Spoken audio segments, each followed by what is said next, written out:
بسم الله الرحمن الرحيم.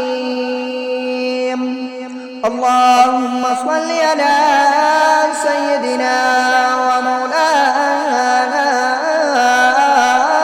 محمد صاحب التاج والمعراج والبراق والعلم دافع البلاء والوباء والقحط والمرض والألم. اسمه مكتوب مرفوع مشفوع منقوش في اللوح والقلم. سيد العرب والعجم جسمه مقدس مودر مطهر منظم في البيت والحرم. شمس الضحى بدر الدجى صدر الغلا نور الهدى كافي الورى مصباح الظلم.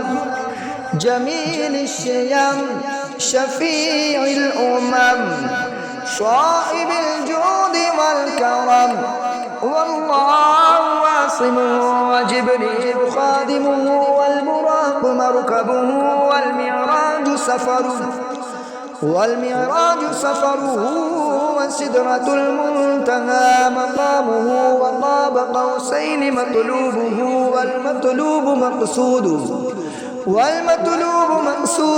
والمقصود موجوده. سيد المرسلين خاتم النبيين شفيع المذنبين أنيس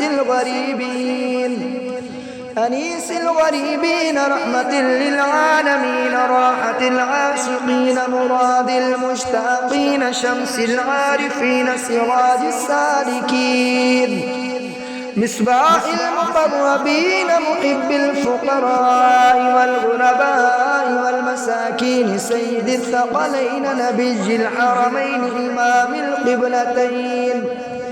إمام القبلتين مسيرتنا في الدارين صاحب قاب قوسين محبوب رب المشرقين ورب المغربين.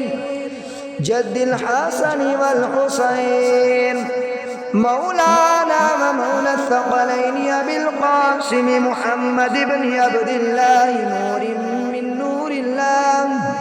يا أيها المشتاقون بنور جماله بلغ العلا بكماله كشف الدجى بجماله حسنت جميع خصاله. صلوا عليه وآله وأصحابه وسلموا تسليما. آمنت بالله صدق الله